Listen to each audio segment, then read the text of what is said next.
So today we'll be talking about the T-Mobile virtual EPC use case. We went through a growth burst, and then we were in the middle of a P2V conversion from a PNF to VNF standpoint. We went through some pain points on basic setup structure on the network layer and how the network interacts with the VNFs. So we'll be walking through that today.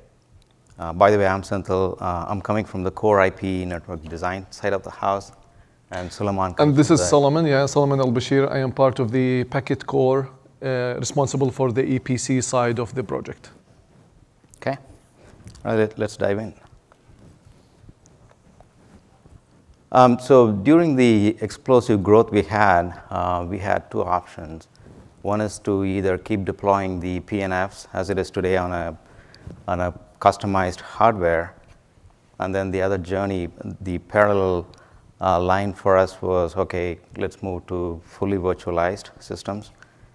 And then the dilemma was, okay, how deep do we go in?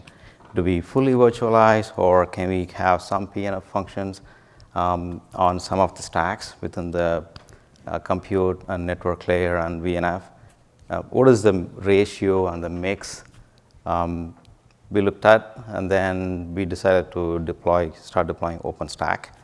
That is a starting point for us on a small scale, by the way.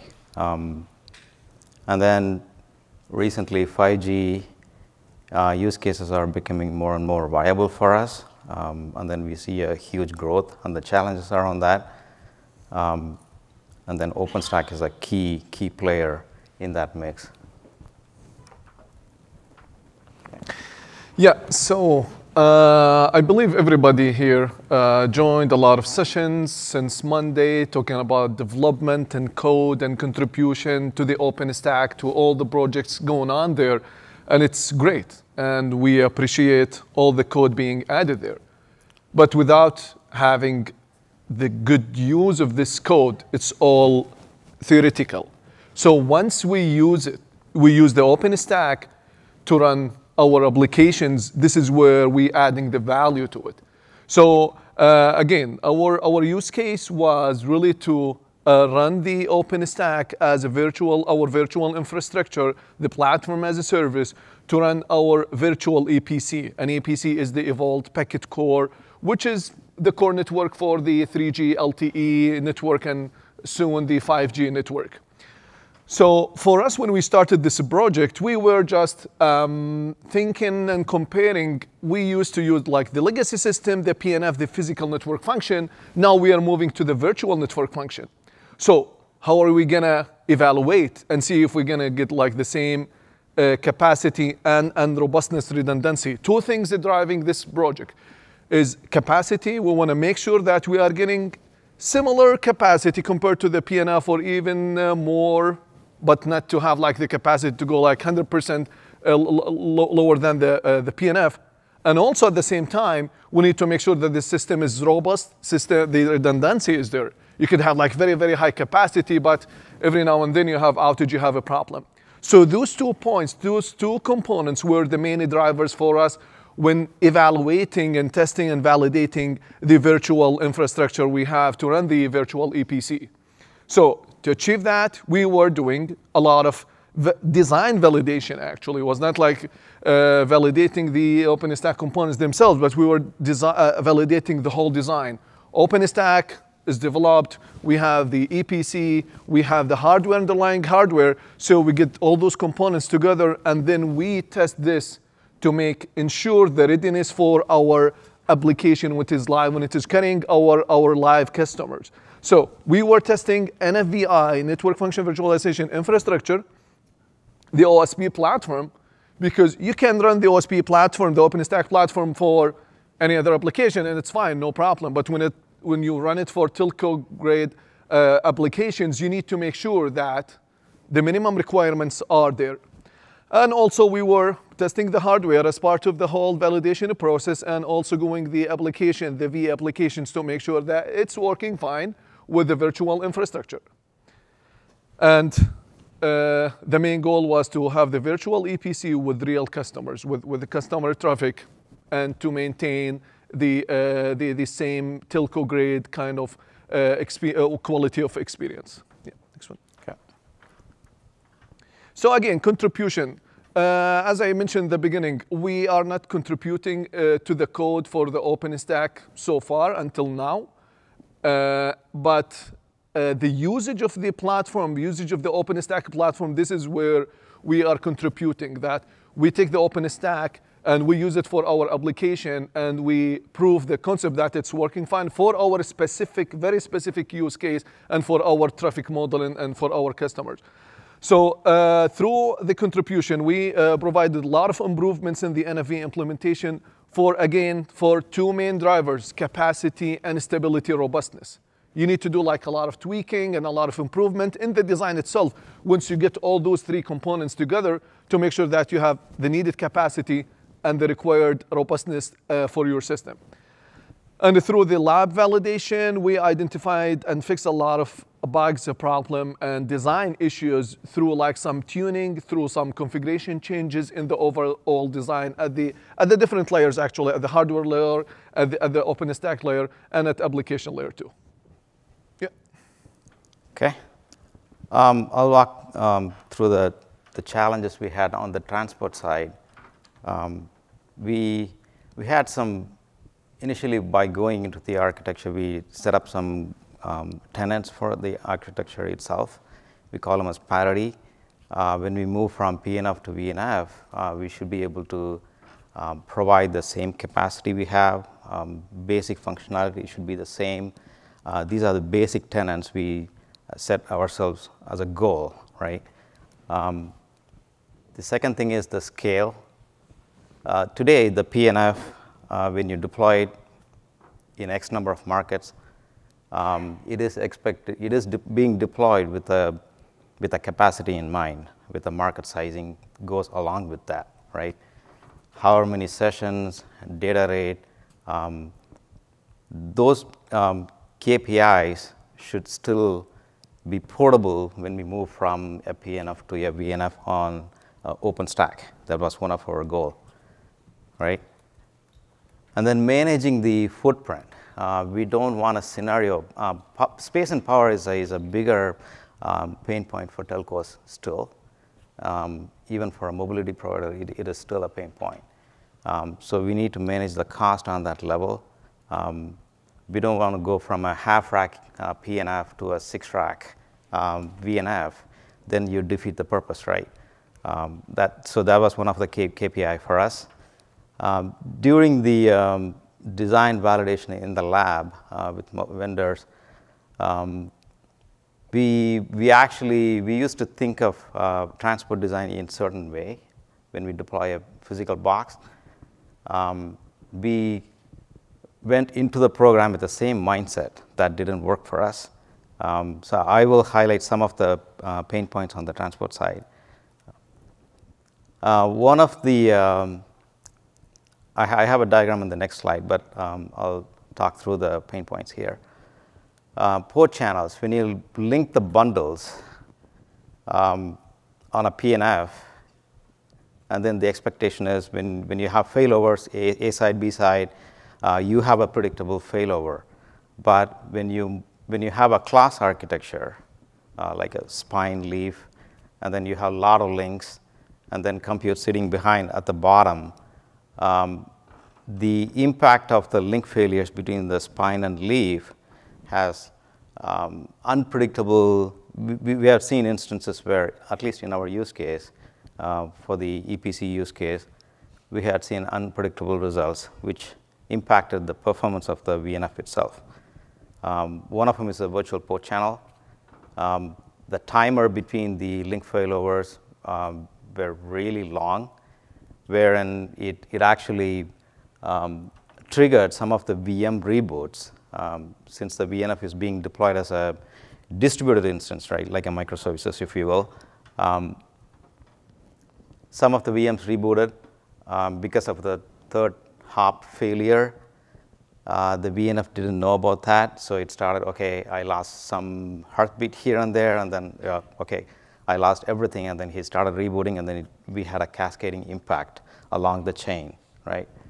So the trigger at maybe a third, fourth hop away will have an impact somewhere else.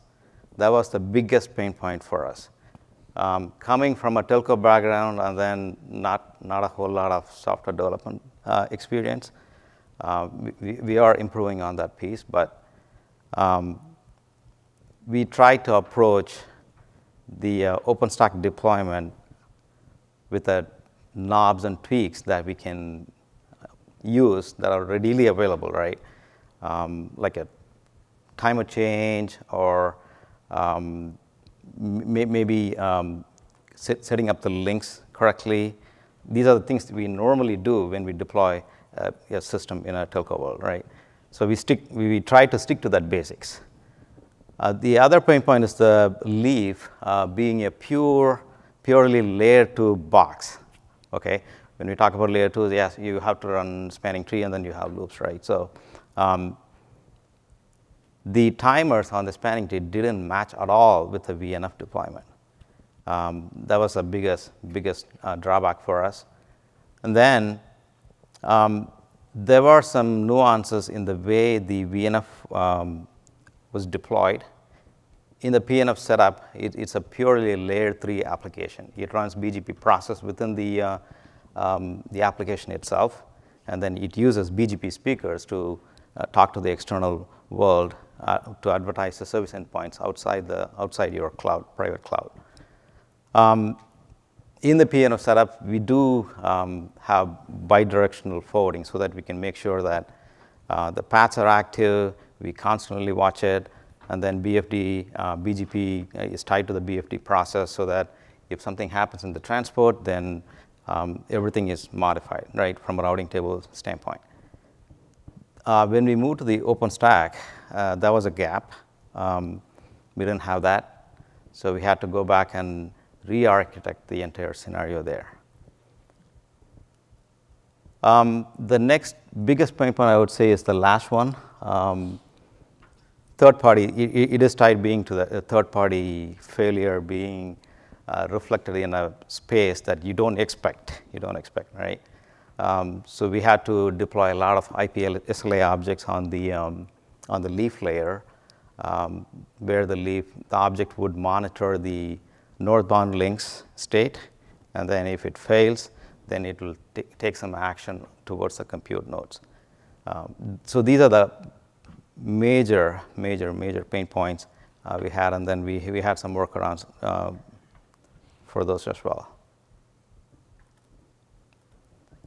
Just want to glimpse the other option on the compute side. Hashing was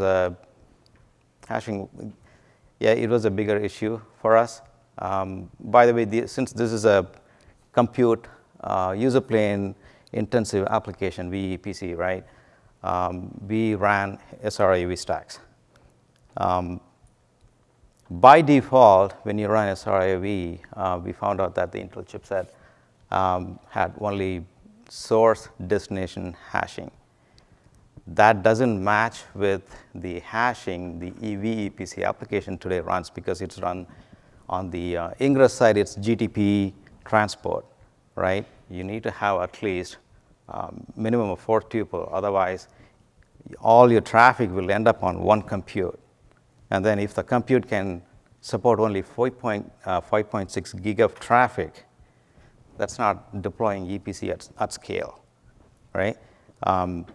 So we had to tweak the hashing on the leaf facing the compute, and then from the compute's NIC going up the SRIV stack as well. So we had to make some tweaks there. This is what we started with, our day 0 architecture. Nothing fancy there. Spine, leaf in a class setup, and then you have your 3 times controllers and X number of computes, depending on how many capacity you need per cloud, per VEPC instance. We found that each compute can go up to 5.6 gig. And then you can extrapolate from that point onwards, right? And this is what we end up with. If you look at the transition, there were multiple iterations in between. If you look at the transition, the majority of the changes happen between the leaf and spine. We had to beef up the number of links, but we collapsed the class into a simple sort of a U design. We added the links between the leaves so that the failure from the compute standpoint that can be reflected upon into the class, sort of a class, right? But it's not a true class, but it's a collapsed class, I would say. All right, that's all you. Okay, excellent. So that's a good point here to transition back to the OpenStack issues. So Senthil went through like a lot of challenges that we've been facing in the lab for the connectivity between leaf and spine, about the IP disconnection here and there whenever like we're doing like resiliency testing or redundancy testing. So the first challenge I would like to highlight here was the Rabbitmq. And Rabbitmq is the messaging queue that is used for the OpenStack components to communicate through, and it is used really for a lot of processes to communicate through the OpenStack platform. So with any IP problem, any IP disconnection there while leaf or spine or whatever link is doing there having a problem, this will directly affect the OpenStack component, and it will starts with the Rabbitmq. So Rabbitmq is the messaging bus, and any problem with the IP side will cause the Rabbitmq to have a lot of suspicious processes just waiting there and waiting for the messages between each others to be transferred and completed. So if there's like just a couple of seconds delay or disconnection in the IP network, we will have a problem with this key component, the Rabbitmq. So whenever we have a problem with Rabbitmq, it's happening to have like database corruption for the component that handles the Rabbitmq, and controllers become unstable. So again, it was caused by the IP disconnection at any time, but also again, what happened that with those suspicious processes, the system will be in unstable state and will be like unpredictable. And any let's say a very urgent message that would require communication through the Rabbitmq, the messaging bus, if it's not delivered, it could lead to a bigger impact on the system and it crash like one component and maybe restart the whole VNF. So it was, we found, I mean, through testing that Rabbitmq is a very key sensitive component of the overall platform or cluster, OpenStack cluster, that we need always to maintain. So the suggestion to have this was through doing and tuning the Rabbitmq acknowledgement timeout. So between the two processes in any OpenStack components, whenever they send the message, there must be an acknowledgement from the other side, the consumer for that message. It's like a TCP ACK to acknowledge the sender that, yeah, I get your message, everything is good, okay. So the Rabbitmq acknowledgement timeout, we found by default, by OpenStack code, was set to 5 seconds. So that was like a very aggressive timeout. Whenever there is a problem with the IP side, and if the message, the acknowledgement message, TCP ACK, was not transferred in 5 seconds, we will get a lot of processes to declare suspicious, unresponsive, and all those processes will pile up in the Rabbitmq cluster. And this will cause the whole system to be unstable, and those processes will be like idle or getting in a state that cannot do anything. So the first tuning we did, that this timer is too sensitive, too aggressive, we need to increase it from 5 seconds to 30 seconds. And that, I mean, created really a lot of improvement. The second timer that we had to improve as well, which is related to Rabbitmq, is the Rabbitmq monitoring timer. And this is like the timer that Pacemaker will use to send heartbeat messages towards the Rabbitmq and make sure the Rabbitmq is in a good health. So that one was increased to 65 seconds, but I mean, it's not about 40 or 60 or 70 or whatever. It's about the tuning and the order of those timers. The acknowledgement timer should be smaller than the bigger one, which is the PCS. And you have another timer, which is the fencing, that helps to recover the cluster in case something else. So let's put them all in one order. If there is a problem with the whole controller, as you can see here, the 3 controllers, fencing should kick in through the stoneth, shoot the other one in the head to kill the whole controller. If the problem is not with the controller, and then we move one step further, which is the Rabbitmq acknowledgement timer. If there is a problem with the acknowledgement timer, we are giving more bandwidth for the Rabbitmq to recover by itself through the 30 seconds. And if that 30 seconds was not good for the Rabbitmq to recover by itself, there must be another timer, which is the monitoring from the pacemaker. And this is where pacemaker will intervene to restart the Rabbitmq component itself. So at some point, it's like music. I mean, and it's like a sequential events that you cannot really just put random timers here and there that, believe it or not, those timers were really good enough, I mean, to crash the whole system for any smaller problem. So it looks like an easy solution, 20, 35 seconds, 65 seconds, but it took us really long journey to reach to this conclusion that all those components, if they are not sequentially mannered or tuned, it will cause a lot of failures in the system. Luckily, we found that in the lab through the lab testing.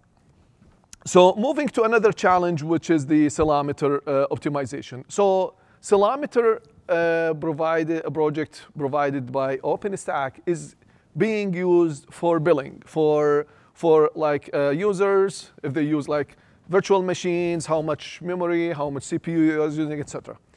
When it comes to the NFV in the telecom side, Salaah is being used by almost everybody as performance management to provide KPI to give me like at the end, I mean at the centric side of the monitoring that I have this much of processing being used, this much of memory, etc.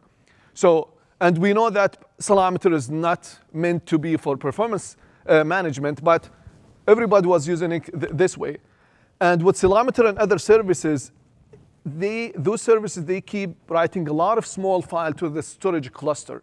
And we found that Salaah and those other services, they create a huge slowness by keep writing a lot of small files because they need to monitor a lot of metrics in the OpenStack cluster itself. They need to monitor CPU usage for a specific VM, RAM, network, other usages about so many other components, even in the OpenStack, Neutron, etc.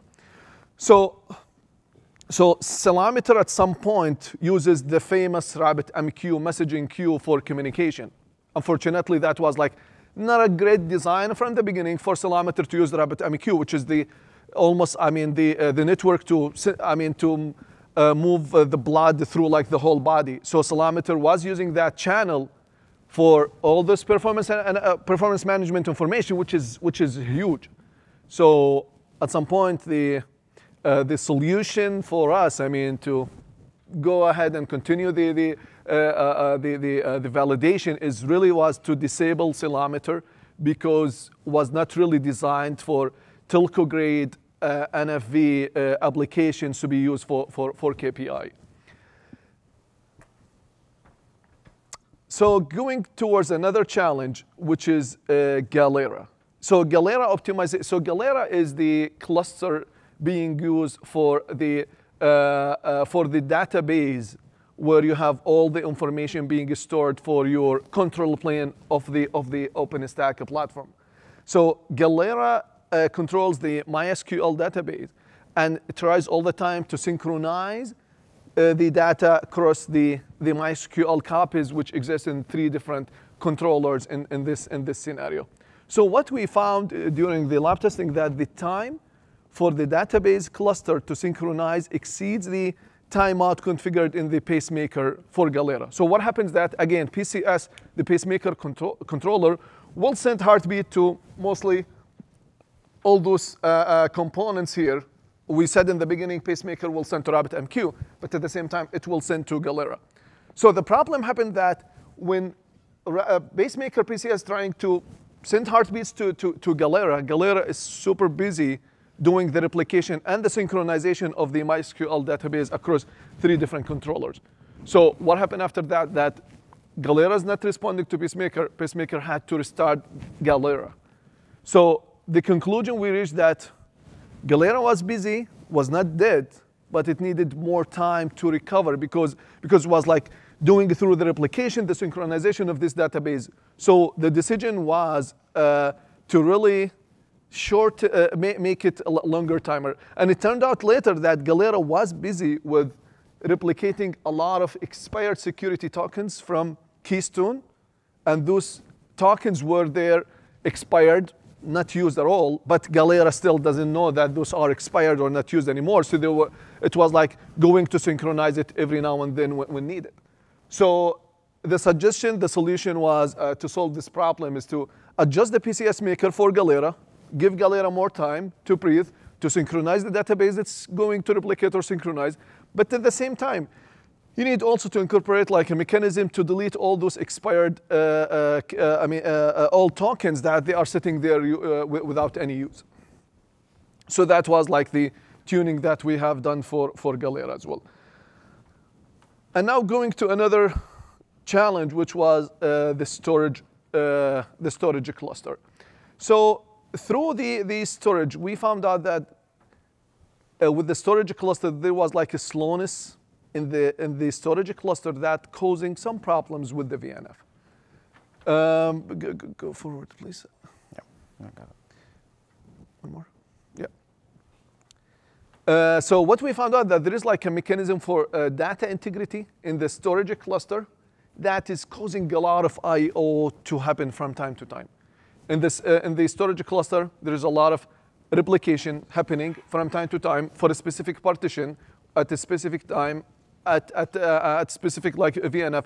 So you will always have a lot of I/Os going on there, and those I/Os unfortunately would create some overload in the whole network, and even at the kernel level, that some key signaling will not be able to go through, like heartbeats for specific V application. So what we had to do at the end, that we really wanted to avoid this problem by tune the replication design and data integrity. We cannot have it like too much of replication going on there, and also we tuned the frequency of the replication for the storage for the partition, and that was like helpful to make the storage cluster more robust, not to have like create a lot of overload. And we also had some problems with sender volume API, where sender volume, as you might know, that it runs in only one controller and they are idle in the others. And if the sender volume dies in one controller, it should be instantiated from the other controller. That was one of the challenges, that when sender volume dies, it is not instantiated from the other side. So that's still a problem. I mean, it's open with the community, but it's still we had it like only once in the lab, but luckily we didn't have it again. So yeah, with the storage we had like a couple of challenges, and here we come to the end of our presentation. Yeah, I think we have 10 more minutes, so if you guys have any questions, we're happy to take that. Yeah, please come up to if you can come to the microphone. To the mic to ask questions, if you don't mind. What version were you running when you had the Rabbitmq issue? OSP 10. Which one? OSP 10.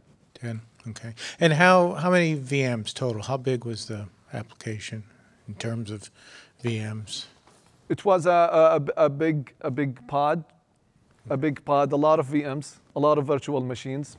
I mean, yeah. Yeah, so due to commercial reasons, we're not supposed to talk about the scale sizing, but to answer your question, we were shooting for 40 gig per node. You can do the math. Well, it wasn't just a toy application. It was no, definitely. As we said in the beginning, it was like used in the live network for millions of subscribers. Yeah. So, by the way, thank you for the presentation. This was great. One of the things I saw, so you were talking about from OpenStack perspective, the tuning, which obviously we're at an OpenStack summit, it makes sense. But I was curious to see from NFVI, from the hardware perspective, have you seen issues where it goes beyond just the platform tuning, where there was a hardware selection or hardware optimization, if you will, of settings that also help to optimize the overall performance? think the hashing is a good example. Yeah, hashing is one of them. That's specific to SRIOV, right? So when you run a user plane function, then SRIOV plays a major role. Hashing is an important tuning that you got to do it, right? If you want to have balanced traffic across all your compute nodes, then hashing is the way to go. But it won't work right off the bat. Depending on your use case, then probably you may have to go back and tweak it. On the switching layer, leaf and spine, we tried not to deploy as a virtual function. It's still a PNF. So we were trying to take baby steps, right? So we still kept that layer as a purely physical function so that we can focus on VNF and what issues they have, right? So we can try to solve those issues, which is business critical at this point. So we are still working towards a virtual model, but that's along the way. It's a journey, right? Okay, so, thank you. Yeah. Thank you so much for the presentation. It was very interesting and informative. Now, one of the things maybe I missed in the initial part of your talk here, I'll catch up later, but can you share the kind of like lab setup that you had, or was there any traffic simulator for these EPC VNFs that you explored all these deficiencies in the OpenStack configurations and you changed that? So I'm interested if it's done like in the lab trial, do you anticipate that there's going to be even more that you can learn when you actually put the production traffic on these VNFs and explore more weaknesses or optimization required at the configuration level for OpenStack? Yeah, so we do have these nodes in production today carrying live traffic. Yeah. So your learnings are out of the production experience that you have actually gotten back and optimized the OpenStack configuration. Yeah, these learnings came out of from the lab, and then we actually solved those and then moved those into production. Yes. Okay. Yeah, so we did the extensive testing in the lab to make sure that all the components, they orchestrate together fine, like music, and we made sure like those tuning, those issues, challenges we faced in the lab, we fixed, we tested again, and we double test to make sure everything is good before we move to production, and things are going fine in the production, I mean, yeah. Okay, sounds good, thank you. Yeah, thank you, thank you. Okay, yeah, more questions, yeah? Just a question. The problem you had with tokens, was this with Fairnet tokens or UUID tokens? Tokens. Yeah, there was like from Keystone tokens. Yeah, but for the just the intercomponents communication for the API. yeah, so was this with Fairnet tokens or Fairnet? Fairnet. Fairnet tokens.